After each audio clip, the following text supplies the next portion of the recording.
Good evening to the both of you. You know, those two people were two men, and the driver of that taxi allegedly tried to throw them out of his cab right here along the Kennedy Expressway, leaving them alone with their luggage on a rainy night, and it was almost close to midnight at the time. Well, today the couple sued and said they simply don't want this to happen to anyone else. We were so startled, scared. I mean, we were mad. Stephen White and Matthew McCrea had been dating for several months and were on their way back to Chicago from L.A. They landed here at O'Hare Airport on May 30th, 2013, when they waited for a cab in the taxi line for almost 30 minutes. They finally got one on a dark and rainy night around 11:30 or so. Stephen is showing me a YouTube video on his phone, and I kissed him.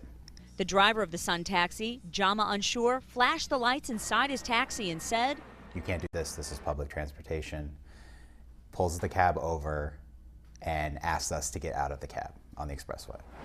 A very busy Kennedy Expressway. He refused service and they refused to get out. They say they didn't feel safe, so he swerved, they claim, back into fast-moving traffic and pulled off here at the Cumberland exit. He took them to the Dominic's parking lot nearby.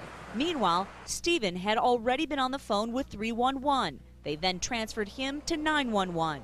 They kept the Sun taxi driver in the parking lot until police arrived. Now the couple's suing him, their driver, Jama Anshur. They don't want this to happen to anyone else. Even though in states like Illinois, where gays and lesbians are protected by the law, there is still discrimination, and there is still, there are people that are against us. And so I think it's just bringing more attention to the issue.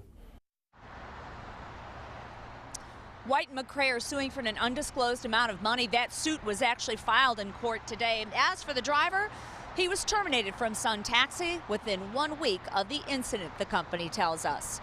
We're live along the Kennedy Expressway. Julie Unruh, WGN News.